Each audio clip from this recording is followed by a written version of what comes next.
Hi viewers, మీషోలో catalogue ఎలా upload చేయాలో చూద్దాం. ఫస్ట్ అయితే మీషోలో సెల్లర్ హబ్ని అయితే ఓపెన్ చేయాలి. సెలెక్ట్ కేటగిరీ అన్న దగ్గర మీరు ఏ ప్రోడక్ట్ని అయితే అప్లోడ్ చేయాలనుకుంటున్నారో ఆ ప్రోడక్ట్ని సెలెక్ట్ చేసుకోవాలి. దాని తర్వాత అప్లోడ్ అన్న దగ్గర మనం ఫొటోస్ ఒక మోడల్ని 4 ఫొటోస్ని 4 విధాలుగా తీసి అక్కడ అప్లోడ్ అన్న ప్లేస్లో అప్లోడ్ చేయాలి. దాని తర్వాత ఇది ఫొటోస్ తీసుకోవడానికి కొద్దిగా ల్యాగ్ ఉంటుంది, టైం అయితే పడుతుంది. మనం పేషెన్స్గా అయితే దాన్ని ట్రై చేయాలి.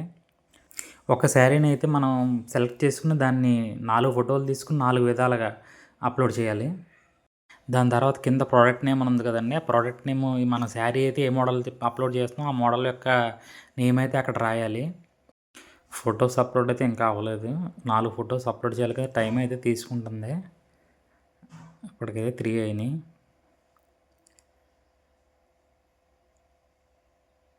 దీంతో 4 ఫొటోస్ అయితే కంప్లీట్ అయినాయి. దీని ప్రోడక్ట్ నేమ్ అయితే నేను సిల్వర్ స్టోన్ శారీ అని పెట్టాను. మీరు ఏ శారీ ఏదో అప్లోడ్ చేస్తున్నా దానికి తగ్గ నేమ్ అయితే మీరు పెట్టుకోవాలి. దాని తర్వాత కింద డిస్క్రిప్షన్ ఉంది కదండి, దాంట్లో కూడా మీరు శారీ యొక్క మోడల్ పేరు, దాంట్లో విత్ బ్లౌజా వితౌట్ బ్లౌజా అయితే మీరు ఏ ప్రోడక్ట్ అయితే అప్లోడ్ చేస్తున్నా దాని తగ్గ మ్యాటర్ అయితే అక్కడ రాయాలి. అది కంప్లీట్ అయిన తర్వాత నెక్స్ట్ పేజ్కి వెళ్తుంది, బేసిక్ డీటెయిల్స్ అని. నేనైతే silver stone cut work sari, so beautiful and so light weight అని చెప్పి డిస్క్రిప్షన్ అయితే రాశాను. మీరు ఏ ప్రోడక్ట్ అయితే అప్లోడ్ చేయాలనుకుంటున్నా ఆ ప్రోడక్ట్కి సంబంధించిన వివరాలు అయితే అక్కడ రాయాలి. దాని తర్వాత మనకి అది కంప్లీట్ అయిన తర్వాత నెక్స్ట్ పేజ్కి అయితే తీసుకెళ్తుంది. అది నెక్స్ట్ పేజ్ పైన బేసిక్ డీటెయిల్స్ అని చూడండి, అక్కడ దాని వెయిట్ అయితే మెన్షన్ చేయాలి. మినిమం వెయిట్ అయితే మెన్షన్ చేయాలి అక్కడ. తర్వాత బ్లౌజ్ రన్నింగ్ బ్లౌజా వితౌట్ బ్లౌజ్ అనేది కూడా మెన్షన్ చేయాలి. దాని తర్వాత శారీ యొక్క కలర్ ఏ కలర్ అయితే ఆ కలర్ మనం పైన సర్చ్ బార్లో అయితే సెర్చ్ చేసుకుని దాన్ని అక్కడ మనం పేస్ట్ చేయాలి. దాని తర్వాత జనరిక్ నేమ్ శారీస్, తర్వాత నెట్ క్వాంటిటీ అంటే మనం ఎన్ని శారీ అది ఆ మోడల్లో మనం ఆ కలర్లో ఎన్ని శారీస్ అప్లోడ్ చేస్తున్నాం దాన్ని మెన్షన్ చేయాలి. మనం సింగిల్ శారీ పెట్టాం కాబట్టి సింగిల్ కలర్ కాబట్టి సింగిల్ అని పెట్టాం.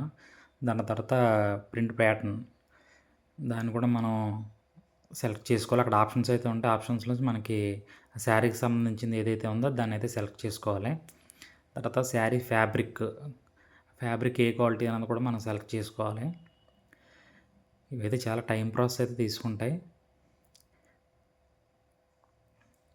దాని తర్వాత ట్రాన్స్పరెన్సీయా కాదా, నో ట్రాన్స్పరెన్సీ కాబట్టి నో ట్రాన్స్పరెన్సీ మెన్షన్ చేసాం. తర్వాత శారీ టైపు, అదే టైప్ శారీ అన్నది బెంగళూరు సిల్క్ అని పెట్టాను. సైజ్ వచ్చి ఫ్రీ సైజ్ అని పెట్టుకోవచ్చు. దాని తర్వాత మనం ప్రైస్ అయితే ఇక్కడ మెన్షన్ చేయాలి. మనం ఏ ప్రైస్ అయితే పెట్టాలనుకున్నాం ఆ ప్రైస్. నేను 619 పెట్టాను. అది రాంగ్ రిటర్న్ ఏదైనా అయితే కనుక ఆడు మనకి 591 అయితే ఇస్తాడు. మనం ఎంఆర్పి మెన్షన్ చేసుకోవచ్చు తర్వాత. దాంతో మనకి బ్యాంక్ సెటిల్మెంట్ వచ్చి ఆ అమౌంట్ అయితే మనకి మన బ్యాంక్లో అయితే డిపాజిట్ అవుతుంది డెలివరీ అయిన తర్వాత. కంట్రీ అన్న దగ్గర మనం ఏ కంట్రీ అయితే ఆ కంట్రీ మెన్షన్ చేయాలి. తర్వాత ప్యాకర్ డీటెయిల్స్ అంటే మన వజ్రా కలెక్షన్ మన పేజ్ నేమ్ రాసుకోవచ్చు. దాని తర్వాత మ్యానుఫ్యాక్చరింగ్ డీటెయిల్స్ అని ఉంది కదా, అక్కడైతే నేను ఇండియన్ పెట్టాను. మీరు అక్కడ ఇండియన్ పెట్టుకోవచ్చు, లేదంటే మీ పేరైనా పెట్టుకోవచ్చు. దాని తర్వాత స్టైల్ కోడ్ ఏదైనా సరే మీకు ర్యాండమ్గా స్టైల్కి కోడ్ కింద పెట్టుకోవచ్చు ఆ శారీకి. దాని తర్వాత బ్లౌజ్ కలర్ కూడా మెన్షన్ చేయాలి. తర్వాత మళ్ళీ బ్లౌజ్ యొక్క ఫ్యాబ్రిక్, అది ఏ ఫ్యాబ్రిక్ అయితే ఆ ఫ్యాబ్రిక్ ఇక్కడ మనకు ఆప్షన్లోంచి ఒకటి సెలెక్ట్ అయితే చేసుకోవాలి. దాని తర్వాత బ్లౌజ్ ప్యాటర్న్ అంటే బ్లౌజ్ బార్డర్, దానికి బార్డర్ ఉందా లేదన్న కూడా అడుగుతుంది, అది కూడా మనం మెన్షన్ చేసుకోవచ్చు. తర్వాత చిన్న బార్డరా పెద్ద బార్డర్ అనేది స్మాల్ బార్డర్ అని పెట్టాను. నెక్స్ట్ పేజ్లో కదా ఇన్వెంటరీ అంటే మనం ఎన్ని అయితే అప్లోడ్ చేస్తున్నాం దాని యొక్క నేను ఒకసారి కాబట్టి ఒకసారి అని పెట్టాను. దాని స్టైల్ కూడా ఇది ఎస్కే అని ఉంది కదా, ఇదైతే మనం జాగ్రత్తగా పెట్టుకోవాలి. ఇది ఏంటంటే మన శారీ యొక్క మోడల్ కోడ్ అనమాట. మనం డెలివరీ ఇవ్వాలనుకున్నప్పుడు ఈ కోడ్ అయితే చాలా ముఖ్యం. ఇదైతే మనం మంచిగా అయితే ఇవ్వాలి. తర్వాత క్యాట్లాగ్ మనం చెక్ చేసుకోవాలి. తర్వాత సబ్మిట్ కొట్టేస్తే అది అప్లోడ్ అయిపోతుంది. దాని తర్వాత క్యూసీ ఇన్ ప్రోగ్రెస్ ఉంది, అది కొద్దిసేపటి తర్వాత ఒక 15 నిమిషాల తర్వాత అది అయితే శారీ అప్లోడ్ అయిపోతుంది, మీషో పేజ్కి అయితే వెళ్ళిపోతుంది.